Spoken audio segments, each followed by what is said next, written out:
Hey, everybody, and welcome to the Praise Podcast. My name is Eric Lyda. I have the pleasure of being a part of this podcast each and every time. And, of course, as you know, that pleasure is not just mine. It is not only mine, because I share with the greatest co-host, the co-host above all other co-hosts. Of course, I am joined by the Brooke Paninsky is in the house today, and we are just geeked up. We're geeked up, Brooke, for another episode of the Praise Podcast. So, of course, we are so happy, honored, overjoyed, excited that you have stumbled across this podcast. You've sought it out. You have decided to hang out with us for the next, however many minutes. You never know. You never really know, but thank you. We appreciate you guys watching, listening. If you are listening, we always want to give the reminder that this podcast is now on YouTube. So if you have been a faithful listener all this time and you have still somehow... I don't think you could be a faithful listener and not know we're on YouTube. But maybe if you've just... talk about it every time? Yeah, because... yeah. But if you are, you just found this on a listening platform, just know that we are on YouTube and you can come and see our bubbly, smiling, bright, excited faces right now on YouTube. So that's a great way to join us. And of course, we always want to plug Instagram. We always want to plug our website, thepraisepodcast.com. That's a great space to get resources. I love that. Resources. And we're actually going to be updating that soon. Yeah. So that's exciting. Yeah, we've got some new. Yeah. I'm about done with another book. I'm a reading machine right now, Brooke. I am a reading. I'm reading books. We're doing a book study as a staff right now, and I'm reading that book. I'm a library. But anyways, you can go to our website, thepraisepodcast.com, and you can get resources. You can join in the conversation there, find merch there, all kinds of fun things. So check that out.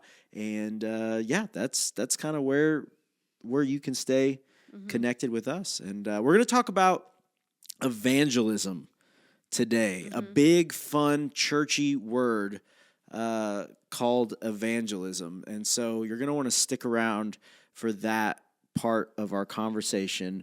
But before we get to that, we like to do this thing called Song Spotlight. Yeah. Do you want to go first? I think I will today. I think I will go first. So Song Spotlight, if you are new with us, Song Spotlight is just this little segment where Brooke and I are going to highlight a song that we have been listening to a whole lot recently that we think you might just enjoy. And we have taken this list. So we've done this podcast for like 3.5 years now, almost 4 years. And so we have I literally don't even remember. I don't know. It's been a long time. It's been a long time. And we have written down. That's what she's doing right now, writing down every one of these songs. And we've put it in a Spotify playlist for your listening enjoyment, which you can find at the website, thepraisepodcast.com. And so you can listen to literally any song that us or a guest has ever said on this podcast is on that playlist. And so it's a great spot to go and just hear a whole medley of different kinds of songs. So that's what we're going to do. I'm going to go first. My song is not a new song. It is let's see here. It is, so the song is by Elevation Worship, which we all know them. But it is an older song, and it is called Worthy. It's really good. It's really good. So I was trying to see, it's from their Hallelujah Here Below album. So, I mean, this album is, I don't remember exactly when this came out, but it's been several years at this point. But Worthy is the song, and I always forget how to get to the lyrics. There we go. So, where's the bridge? Be exalted now in the heavens as your glory fills this place. You alone deserve our praise. You're the name above all names. What is the year that was? I don't know. I need to try to find it. It has a very, I don't think it's this, it couldn't be this old, but it does have a very 90s Christian feel. Like, especially that bridge, just the way that goes. It kind of makes you feel like, oh, like, I don't know. There's a time and space for that kind of sound. And it just reminds me of like the 90s. 2018. Yeah. So I mean, it's 7 years. Mm-hmm. Lots changed at this point. 90s, no, definitely not the 90s, but it's got that vibe. And if you listen to it, you'll be like, oh yeah, especially when she gets to that bridge. It's like there's something about it. It's really good. It's got a really cool melody to it. But I think that's why melodically, it is the way that it just goes. The melody of the chorus is very creative, very catchy, and then but then it like gets real drivey in that bridge. Mm-hmm. And it's a good song. Yeah. It's a good, lyrically, it's a strong song. And just the posture behind the song is really good. And so Worthy by Elevation Worship, you had mentioned that maybe, we're not sure if it's like actually an official, I know Carey and Cody like to do this song live. They'll mash it in, especially that bridge and that chorus. I don't know if they have an official version or not. Yeah, I don't know, but that's how I know about the song.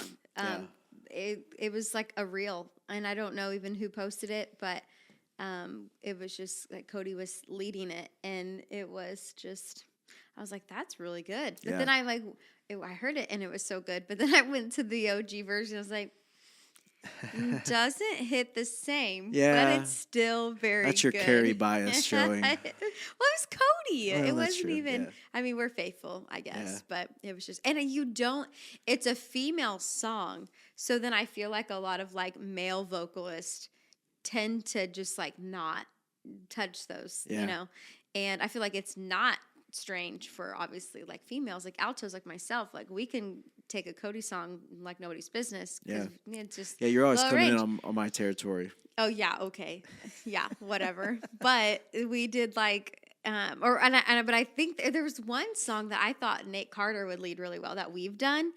And he was like, and it's a chick song, and he was like, "You're out of your mind," and I was like, "No, I think it could be really, really good." Yeah. I will revisit that one of these days. But Cody just proved that you literally can, like a dude can take a chick song. Well, yeah, for sure. Like, I'm sure he changed the key. 100%. Well, of course, but again, we're not afraid to change the key. Yeah. So, anyways, that's a good song. So, Worthy, Elevation Worship. What do you got? My song, so every time I'm in the car, I'm an Apple Music person. I'm like Spotify is okay, but I never use it. And Pandora, why did we put all of our stuff on Spotify? Was that just because it was free? I don't know. We've got there's a lot of people who use Spotify. Yeah, I know we're kind of probably rare but I mean, like the church uses it for other things, so it's just okay. So it just made because neither one of us are Spotify users, but it can be accessed by more people. Where like not everybody can access Apple Music unless you like pay for it, really, or like really really utilize it that way. So, anyways, I think sorry, we're just having business conversation here on the podcast live. Of course we are. Okay, so but every time I grab my phone and turn on music when I'm in the car, I just go to.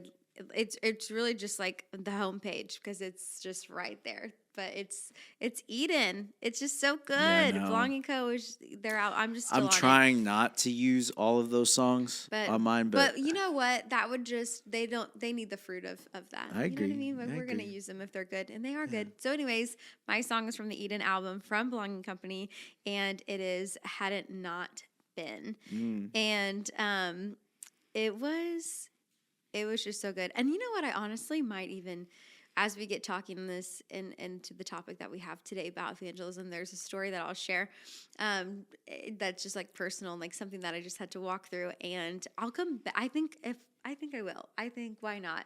I'll come back to this song even then if I can. I say that, but if I can remember, we just get talking. But the chorus to this song. It says, had it not been for the Lord, had it not been for his grace, I'd still be stuck in chains. I'd still be in that grave. Had it not been for his love, how he chose to take my place, I would not be here today had it not been for the Lord. Yeah. And then the bridge is really great because it's like, Once a prisoner, now I'm free. I was blind, but now I can see. Was a doubter, now I believe in Jesus, in Jesus. So it's just, but it's it's like an upbeat song, really good, a lot of truth, really encouraging, but it just hit, and it wasn't even one, it just had been stuck in my head, which surprised me. But then, like, I almost later than, like, just days later knew why. And hopefully I'll share more about that story in a little bit. But that song, I like that song. It's one of the few songs that I listened to, and I thought, and this is just like internal drummer in me coming out, I was like, man, I would play that song completely differently, and it would totally change the song. But I'm like, I think this could be something totally different, and I really like it. You say that about like how you would change the drumming side of it, whatever, and how it would change the song. One of my thoughts, I don't know, when I share the story, it's so hard to like know. We'll get into it in a minute, but like I literally had like such an encounter with this song that did not match the tempo of this song. Yeah. You know what I mean? And I'm like, this song, especially like lyrically and the weight of it, and when it like can mean something from the person actually like singing it, like you could change this song so many ways and it would have a whole different feel. And like, but I'm like, but that's why it's so good, because you can sing a song like this and it's like upbeat and so good, and yet you're like, oh, we could change the drums and it would totally change whatever. I'm like, yeah, and I'm thinking like you put Noah behind the keys and slow it way down and it would just be like this really powerful, like emotional, like situation and a song to take you to just a completely different posture. But I'm like, that's just when it's good, when it's just flexible, and you just know that it can stand on its own in a lot of different forms. And it makes me think of that song because, love Cody, but he was, when he or whoever it was wrote, Take You at Your Word, I believe is what it was. Yep. He's like, it started out as a very like whole different vibe, very slow, very this, very whatever. And then whoever like came on that team to like write it and we're working on it, he was showing them, and they completely flipped it and made it like this happy, fast, joyful song that now everybody knows. Yeah. And so, but like when that song was first put in his spirit, it was totally a different pace. And then the song, again, we know is not that. It is like, it's Sunday morning, like it's just like it's joyful bop, and I love it. But it makes me think of that. So music's so I feel like most of the time, and I don't know, maybe it says something about our personality or whatever, but you're always like I can speed it up, and well, I'm like I can slow it down. Yeah, I feel like there's just kind of that's a very common it's a common thing. It is. So but that's okay. That's why it works. We usually land somewhere in the middle. All right. Amazing. So since you're like literally holding yourself back from talking about things, let's just jump right into it. Well, I wouldn't say I'm that excited. Yeah, well, about I know that, but I'm just it saying, is hard to like talk around it, and it still makes sense for people who are like, "What is she doing?" Okay, so we kind of shared a while back that we had a few topics like on our mind to that we wanted to share like in an episode going forward. And one of the things that Eric wanted to bring up was evangelism. And like when that was on his list of topics, I mean, like I was like, well, that's cool. But like it wasn't one that I could immediately like feel like I would have anything to really like speak into much. But I feel like a lot of people would relate to me in that, because it is something that I'm like, I hear the word evangelize or evangelist or like whatever, and it's just a huge like turnaround, runaway moment for me. Like I don't think I am an evangelist. And like, honestly, it's like the people who, in group projects would like, no, I want to work alone. Like that's just my nature. Like it's my automatic response in a situation like that, to be around people, to not be around people, or to not like, I don't know. I have to make a huge effort to, especially with people I don't know, which I know people are like, but we joke, she's the most introverted extrovert we know. It's true. But like, until I know you, like I kind of tend to honestly like, avoid like people or conversation, or just because it's uncomfortable for me. And so then let alone have these conversations with a bunch of people who you don't know and about God, which, you're very passionate about and, you care a lot about. So then you almost feel like it's a very vulnerable spot to put yourself in with a bunch of strangers to share your faith and or even to, kind of insert yourself in a situation that's not godly, to then kind of challenge that to make it godly. Like, it's just uncomfortable for me. And, we do this thing at our church called Break and Shake every Sunday. And there are people who I know will literally leave the sanctuary, leave the worship center, and go to the bathroom when they think break and shake time is about to start. You know what I mean? Like, they just do not like the awkward, forced, like, encounter with other people. And I don't run away from break and shake, but I do find myself oftentimes running away from, like, anything that has anything to do with being an evangelist. And which is so funny because it's literally the last thing that the Lord instructs us to do. Jesus instructs us to do. He says, therefore, go out, like he's saying, go and tell, make disciples, baptize them. So, I mean, like, our whole, like, the last thing we're left with is mission, and it's action, and it's has everything to do with people, and not only just people, not only loving people, telling people about God, but with baptism, then the heart being like, you're not only telling people about Jesus to tell them about Jesus because you can check off a list. The heart is you tell them about Jesus because they're going to, like, encounter this transformative change. And so, I mean, it's a huge mission, and so we shouldn't be afraid of it, but I think that's exactly why we are afraid of it in our flesh, because it's exactly what the enemy would, like, want us to feel and do. And so anyways, that's the episode. I guess the topic of this episode, what it will consist of, is just kind of diving into more of, like, what is evangelism, and maybe, like, how we've experienced it, how we deal with it, how we overcome, like, fears with it, or how we just, there are people who thrive, the Prestons of the world, like, Preston Perry, he is Jackie Hill Perry's husband. Am I saying his name correctly? He just thrives. Like, that is just how he's wired. And he gets filled up when he's literally, like, talking to people, meeting people of different religions or atheists, around the world, I'm sure, like, about God, the God he serves. And so, anyways, we're all so different. But it's going to be, I think, a fun conversation to just kind of tag team talk about today. Where this whole thing stemmed from me was I was listening to a podcast. Seems to be like, I bet we could start almost every episode we do with, like, so I was listening to this podcast. We listen to a lot of podcasts. Yeah. But I was listening to this podcast, and they were talking about basically the state of evangelism in the church today, United States. And it was a staggering number of, it was over half. It was like 52. It wasn't like way over, but it was over half of people who profess to be a Christian, so a Christ follower, that said that, like, evangelism wasn't important, or, like, they didn't feel a pressing need to share their faith, evangelize. And I guess I started wrestling with it in the moment, because I was like, I'm with you on, like, most people look at me and see probably a fairly extroverted person.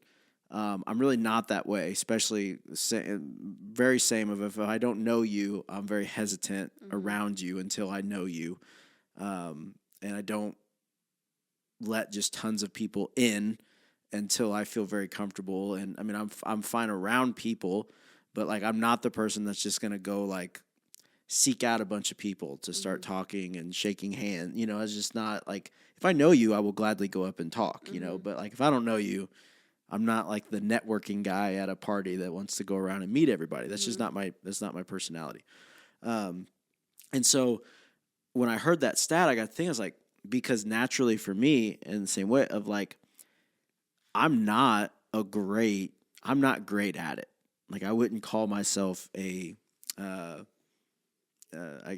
wouldn't call myself much of an evangelist, as far as, like, just publicly not displaying, but like speaking it out, But then I was like, but gosh, I think it's important. Like, I don't think it's just because maybe I'm not doing it to the best of my ability. I still find it to be a very important thing. Mm-hmm. So then I got to wondering, I was like, well, do people really not find it important, or do we just not want to do it because either we don't know how, or maybe we don't feel like we're good at it, or it scares us, or we're just waiting for somebody else that is good at it to do it. I was like, so I just wondered, like, as I heard that stat, 'cause I was like, I mean, I wouldn't consider myself an evangelist, but I also find and believe there's great value in it, great importance to it. And as you mentioned, it is what we are commanded to do. Like, it is what Jesus left us with. And so just to kick us off, so we're at least on the same footing, because evangelism is kind of a churchy word. Mm-hmm. And so the definition of evangelism is the spreading of the Christian gospel by public preaching or personal witness. Another definition is zealous. So basically, like, if we need to get a definition for the definition, but you're very excited, you're very into it. Zealous advocacy of a cause. Mm-hmm. Or advocate. Yeah. Like you're someone who's you're so advocating for something. Yeah. You're so excited about it. You believe in it a whole lot. And so that's just kind of like a basic definition of what evangelism is. And so I guess, we could maybe start the conversation as two people who would sit here and say, like, please don't call on me. We believe. Don't make me do it, Lord. Yeah, like, we believe in the importance of it. We believe in the value of it. We know the Great Commission. We believe in that. So how do we grow in it? Yeah, how do we grow in it? Because what we were talking a little bit about before, and I kind of, I'm with you on whoever you were talking about, but basically beforehand, Brooke was talking. Tell them about what you were telling me with the podcast you were listening to about the professor was saying, or somebody was saying. Yeah. Okay, so I was listening to a podcast. We should just start sitting here and just saying, just go listen to this podcast. Yeah, when you're done, come back, and then we'll send you to another one. Yeah, and I think that's why we just keep doing it, because we're like, well, we find so much value in them. But so I was listening to a podcast, and they were talking about this very thing, and they brought the question up. There's some quote, or like at least just like this manner or idea that a lot of people will, like Christians, will fall on, that like basically you should preach the gospel more with your actions than you ever should with your words. It's that old quote that's like, preach the gospel and use words when necessary. Yeah, exactly. Yeah. But like use words when necessary. And they were like, agree or disagree. And they were having this conversation about it. And, using theology and like all these things and just diving into it and just really challenging, your thinking about it, because, you hear things like this so much in like our culture.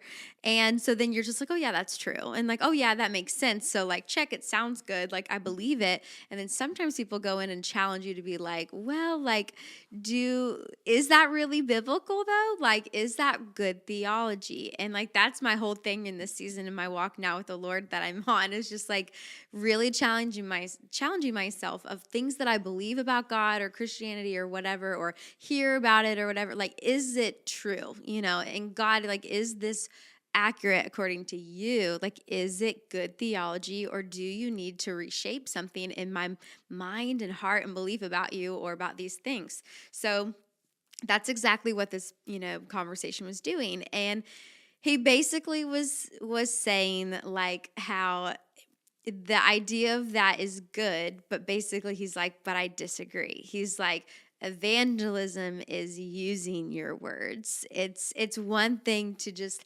love people, and of course that's part of it and it's necessary, but it's almost like there's an invitation to then only do that, and then an excuse to never use your words and letting your actions be enough, but yet never actually talking about the gospel or in depth. And so I don't know, that was just really good for me to kind of hear and absorb and reflect on, because I think there's there's truth to both. I think like he's right. Like, the Bible, obviously one of the most important things, you can do other than like love God with all your heart, soul, mind, strength, all the things. It's just like, and then love your neighbor. Like our actions matter as Christians. Like our actions will be a huge tell on where our heart lies with people and just, right and wrong or how we handle things or whatever. Like our love for people like really, really matters. But then the challenge is, do we just say like, well, my love and kindness for people is godly and that's enough to show them God's love. And, I'll pray for them. And like, that's enough to, do what I can there. And I would say in some circumstances, yeah, absolutely. But in all circumstances, is that evangelism? I would probably say no. If the definition of evangelism is literally like a person who seeks to, tell other people about Jesus and there being this transformative encounter with him in the end of that, like, I don't know. I just don't think that actions with no words is evangelism. So I was trying, as I was listening to that and I was wrestling through all that in my own mind, I was trying to, basically reason into of like, oh yeah, I do it, but I just do it this way. It's just different than that. But where I kept coming back to is basically like what you're saying is I have found that it's not enough to just try to live it out and hope people catch on, because I have done that. I have taken the route of I will let the way I live my life, I will let the way that I interact with other people tell you about God. And here's the hard reality of it. I can't live well enough or good enough or without sin enough to get them there. Yeah. Well, like, even to not even to get, because I don't even think evangelism in our own strength could never get people into a relationship with Jesus, but it is like we are huge. I don't know if I would say vessel, but like it is a huge on ramp. You know what I mean? Yeah. But at the same time, there are really, really kind people in the world and who live a way that is good and gracious and understanding and compassionate and generous and thoughtful and selfless, who do not believe in God. And so it is not enough, I truly would agree and say, for us as Christians to only bank on the way we live our life being the way we evangelize. Yep.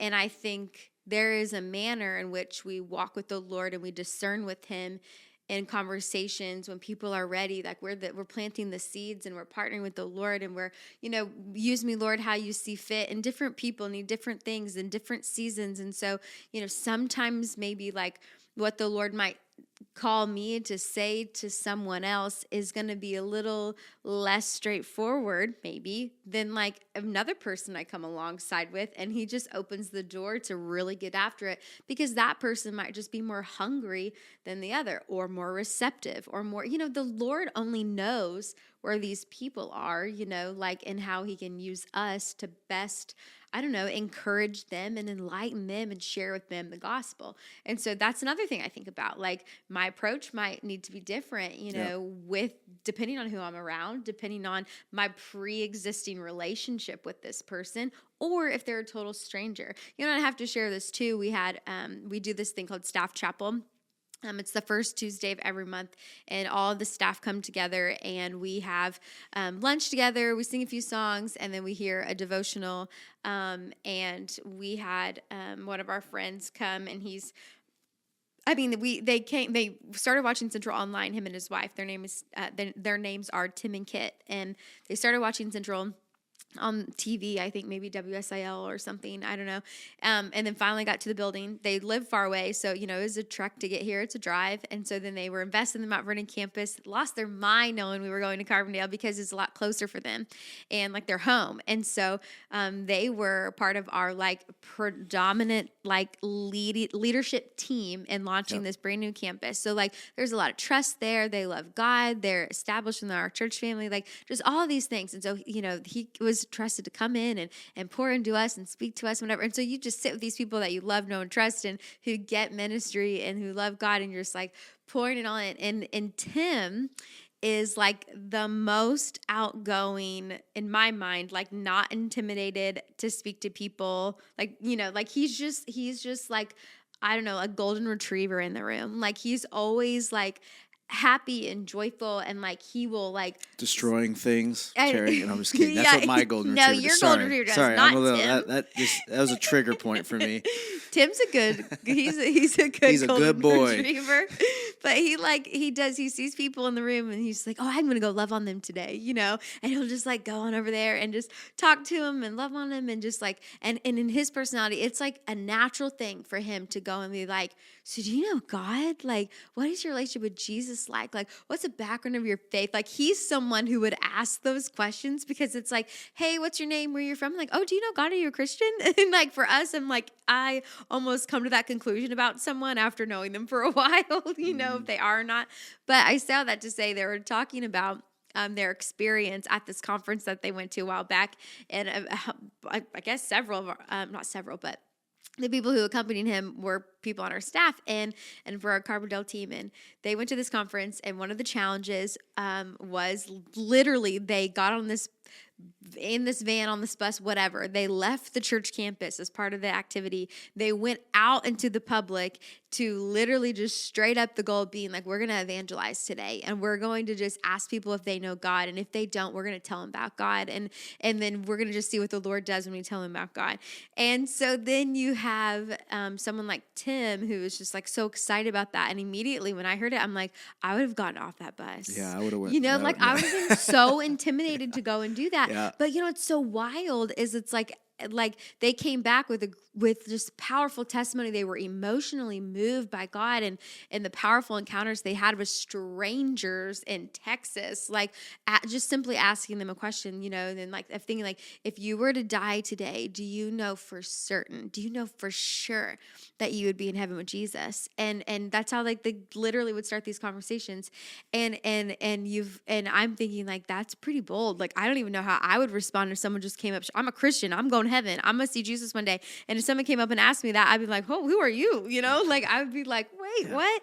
And so again, like it was so wild to see like the contrast of where I am when it comes to evangelizing, and like then we're like these people who I love and who are great influences in my life, and like other pastors like Jared and Maria, like all these people, like where they are with evangelizing, and like they were literally moved to tears, and they saw 5 salvations just by doing this activity, and like that is literally what it's all about. But somehow and for some reason, I'm with the crowd of people who always get stuck of like, I'm really honestly not even sure how to do that. And I'm very uncomfortable, like being made to like, and then thinking, but there's this little spot in me that's convicted by it. So I'm like, okay, Lord, like, what are you about to show me? What are you about to teach me? Because I love talking about God. I love small group time because it's just like, I love being with a group of people who love God and we're talking about God, but I'm rarely in situations with groups of people who don't know God. And ironically enough, one of the only times that I am, you know, is when I'm with my immediate family, you know, and then like, that's that I think when the Lord starts to do work, when they're like, it's not even just strangers in a Hobby Lobby that I'm talking about evangelizing to. It's like, it's your bloodline. It's your family. Like these are your people. And then there's just, so I mean, I'm just on this fresh journey of learning and discovering, but I know I'm not the only one. But I think it's kind of exciting for us to just kind of pause and like invite the Lord into that and to be like, okay, what about this that I genuinely have been avoiding? And I see it and I count myself out of it, you know, like I see books about evangelism. I just breeze right past them, you know.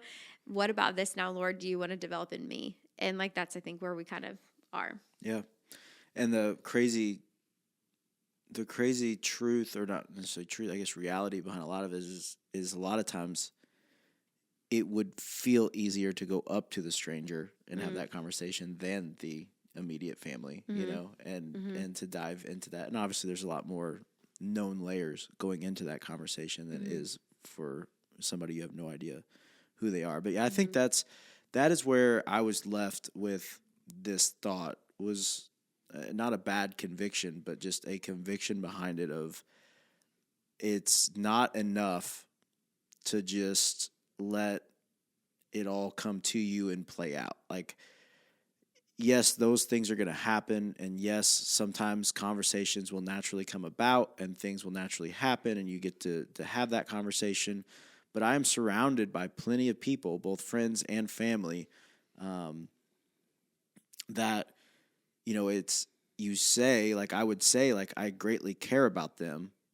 But then it's like, if I greatly care about them, you know, how am I not feeling at least more pressure, more, what's the word? I'm blanking on the urgency to have those conversations, you know, as kind of bold and profound as it is, also the simplicity behind, if you were to die today, are you 100% sure where you're going? Yeah. You know, and it's like, that's a loaded question, but also really a simple question in a lot of ways. And so, you know, I think that's where I've just seen, I've allowed myself to fall into the category of, well, I do this, I do that speaks for itself, or, you know, I did that one time. And so, like, I'm evangelizing, I'm doing that. The reality is, I mean, it's not that that's not, but is it enough, I think, is where I'm at right now. Like, is it, you know, like, because I feel a great urgency about a lot of things. And so it's like, what is holding me back from, and I feel an urgency about this in a way. So then it's like, kind of like you're saying, like, okay, then Lord, like, you need to start revealing what are the things within me that I need to start being more intentional about in prayer, or, you know, picking out of, like, I need to focus on, like, this is a pride thing, or this is a fear thing that I need to be praying against, or I need to be figuring out, like, what are these things that are keeping me from this, because I recognize this as important. I recognize it as a command from you. I recognize it as just a God-honoring thing like this, because if we are both very in on God, like, we're both very excited about God, like, we would fall in the zealous category about God. So then what is keeping that from being even more? Like, what's the next level of that? Right. That it's time to step into. And so. Yeah. And I think too, there's a part of that in my brain, you know, you hear these words like preacher, teacher, evangelist, you know, all these things. And then, you know, I think, like, well, what's the difference of those three things? Because sometimes, I mean, again, I'm genuinely asking because I don't know, but, like, they'll talk about, like, the gifts, you know, or, you know, even people's titles and different kinds of churches. And so what is the difference between someone who's a preacher, someone who's a teacher, and someone who's an evangelist? Or is it really all just the same thing? Like, I really don't know. And I just think, you know, I guess for my brain, if anybody else is like me, I mean, a preacher, I feel like, is someone who, you know, I just think of who, like, leads the sheep, like, you're taking care of the church, like, you're sharing the gospel and you're passionate about that, like, but, like, it's majority of it, and, like, you're pouring into and you're sharing the gospel with people, majority of which in the room are already Christians, like, they've already converted in their faith, with the understanding that there's a portion for sure in the building who haven't yet, but the majority, I would say, you know, like, are Christians. And so again, these are just to clarify Brooke's thoughts, Brooke's questions. That's it. So then I think, like, okay, so when you're a preacher and you're sharing the gospel, what's the difference between him and a teacher? You know, because a lot of, so what's, like, literally, if you're literally teaching someone about the gospel, but I also think, you know, someone how they present the gospel, explain the gospel, like, maybe just the way that they, you know, go about that is just in a different format than, like, as a preacher, or it's like speaking, than someone who is a teacher. And, like, whether, like, again, a teacher is one who, like, maybe how they present or what they present, to the depth of what they present, or how connections they make, like, just lands differently. Or, I mean, I don't know. So I'm like, okay, is that the difference, you know, of the two? And then, like, an evangelist, I think, is like, you know, I'm like, okay, well, if literally an evangelist is someone who, like, preaches the gospel, then isn't a pastor an evangelist, you know? And then you just think some pastors aren't very zealous to like go convert. And so then again, with the majority thing, I'm like, is an evangelist someone who goes out like specifically to people who are not Christians, like they know they are not Christians, with the whole like intent being like, I'm going to tell you about Jesus Christ, and my prayer is that you follow him and believe him and it make an eternal difference in your life. And so it's like, although that would be the heart of all three, I feel like there's almost this game plan that an evangelist has that maybe the other two don't. Or is it all the same thing?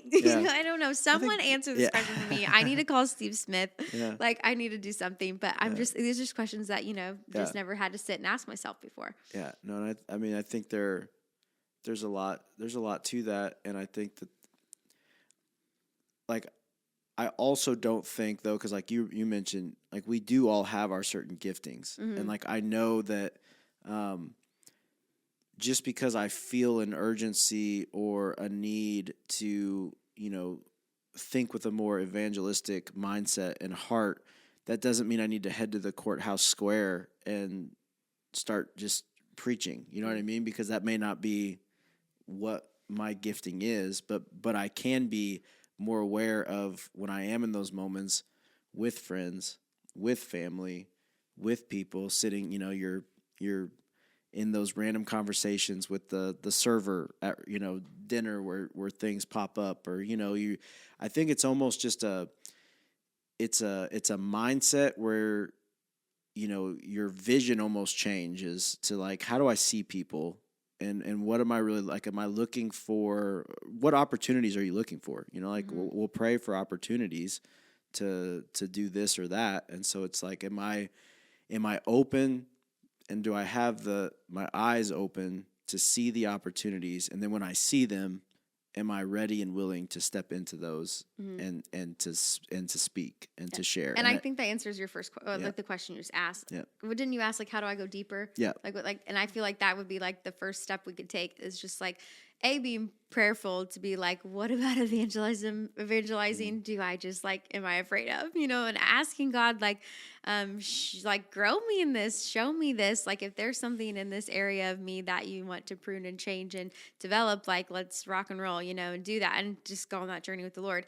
And then also so you're not only just praying, asking God, like, come in and do work in me, but then also there's this like applicable like aftermath of that. So you're not only asking for the growth, but then you're being tested in the growth. And so then the growth then becomes, being at a restaurant or being in a situation or with a group of people who, like aren't Christians or don't believe in God. And, taking like this intentional time, because you have the eyes to see these opportunities, to witness to them and to share the gospel or to start a conversation or just to ask a question that would do it. So I feel like, step one, then step two. Like, I feel like those are practical things that we can do to like, grow deeper. And so I think that's a perfect segue into like the story I wanted to share, kind of vaguely, but at the same time, all is well. But this is a new thought for me, right? And so we've been praying. That's kind of a thing. Grow me, Lord. And then it felt like, okay, then the test came of like, okay, recognizing like, oh, this could be a situation where I really could kind of have time to practice like this evangelism piece in my heart that you're kind of stirring. And so I went to visit my immediate family, and I flew down and just was spending a few days with them, and definitely like thought like this is a really great opportunity for many reasons, just to see if I can find an intentional time, like to, I mean, genuinely just like talk, like, are you going to have like talk about God or to, and with people who I'm, might believe in God. Some of them I know do believe in God, but then you're just kind of like, but how much of your life is fruit of that, And so that's kind of where I'm at with my family. And I've always felt like almost like the black sheep. And so then when I'm in situations with my immediate family, it just can be very uncomfortable really fast, very discouraging, very fast. And then like the tension of light and darkness like is very real. And so you're just waiting, like all these emotions and thoughts of like, I'm very different than them, and you're like, but I don't want to seem better than, or like, I don't want to offend them if I say something. I don't want them to come off like, because then you're like, am I creating a wedge if I like say something that goes against like what they just said, or that's almost in like a form of correction, or like, it was just like so hard. And like, I literally spent these 3 days and just like torment, kind of like I was enjoying my time with my family. Like, don't get me wrong, it was like fun, and I for sure believe I was supposed to be there, and all these things, there's plenty good about it, but like, it was like, I would see opportunities that I could have done something or said something or whatever, and I just didn't. And I remember getting back on the plane to come home, and it was like or not even that, I was at the gate. I was literally like through TSA at my gate waiting to get on the plane. And it was the first time I had been like alone in like that span of time. And I just like didn't even know I needed to cry, and like was just sitting at my gate looking out the window waiting for my plane. And like all the next thing I know, I'm just weeping.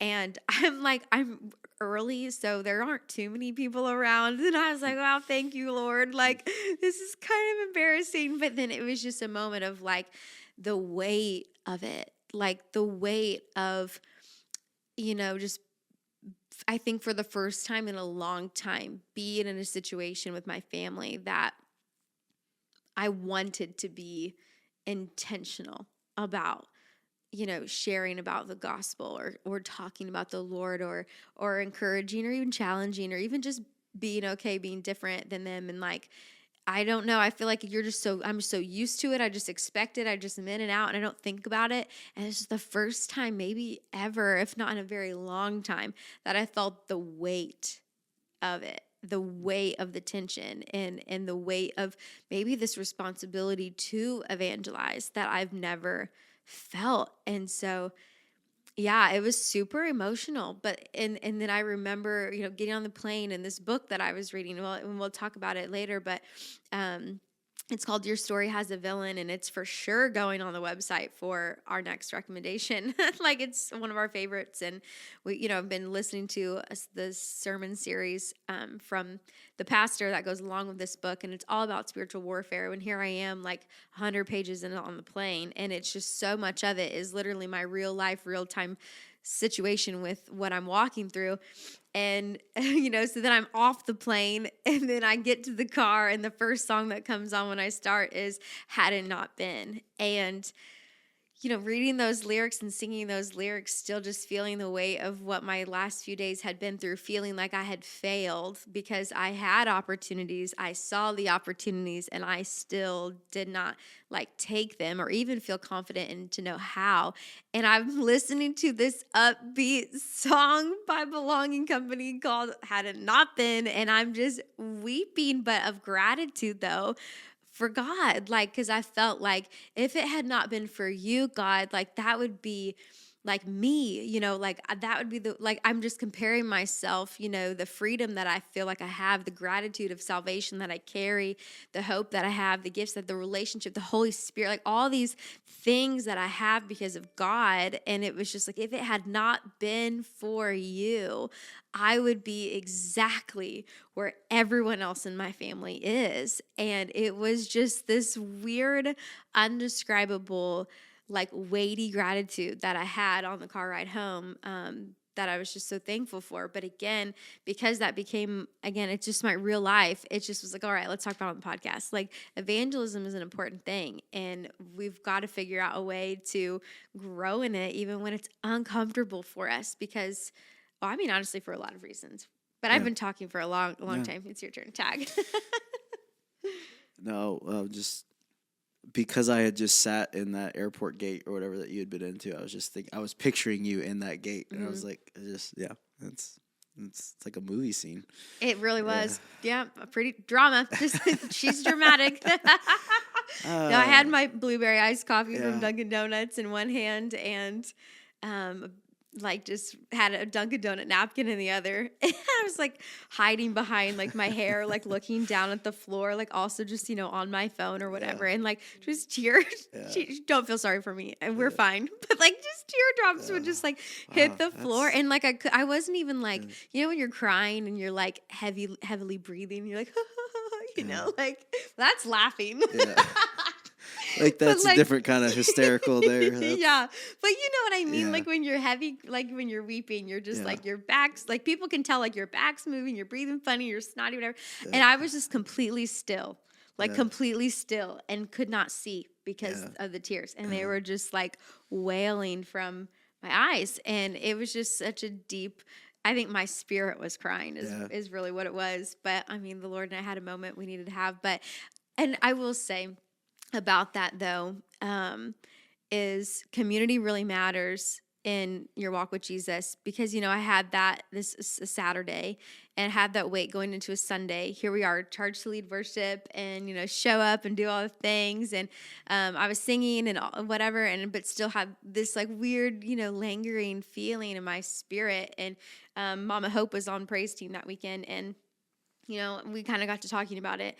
And she was encouraging me because she's like, and this goes back to what we talked about earlier. She was like, Brooke, like you have to give yourself a little grace. And she's like, and you have to remind yourself that like you showed them God in so many situations, even though you didn't use your words.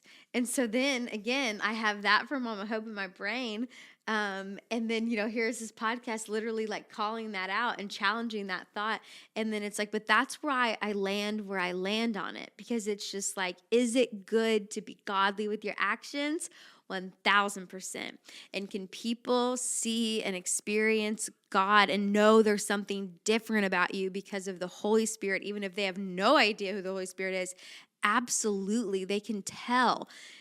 And there are going to be moments, and I pray for more moments to come, where I'm also going to have to use my words to intentionally have conversations with my family, and encouraging them and challenging them in their faith, or even for some of them to come to the faith. And so again, I don't think that, as before, I would almost feel like a relief. It'd be like then every encounter I have with my family, I can just be nice and be godly. But so it's enough. I don't have to say anything. And it's just like, but because I now feel like this urgency, it's just like, no, I need to do that and take this initiative when the doors are there, for these conversations that need to happen. Yeah. And when you think about eternal life, and I think about my baby sister,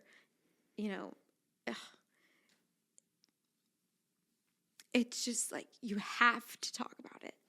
And so I think that's like the old me before the Lord started doing this work would have been so fine. It would feel sufficient enough to show up and just act godly, through my actions. But then when it's like people know, it's like, yeah, that's when the urgency is birthed. That's when it finally hits you that like, no, you are to go and you are to tell.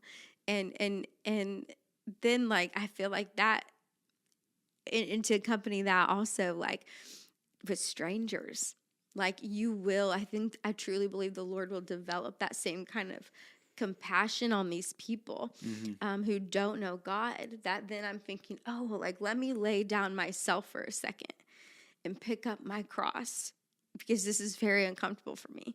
But because I feel the urgency more than I feel the fear to like tell you about the one who did the same for you, who picked up his cross, who died for you. And like, and the reality of heaven and hell are very real, even though we don't maybe not talk about it as often as we should, at least hell, And so I don't know. I just feel like when we let the Lord do a work in us to be brave enough to evangelize, he does. And then it all of a sudden begins to make sense, why that was the last set of directions like we were left with before he, sent it. So yeah, it's just big deal. I think there is a reminder that we all have to have of that is our job, is to go and tell.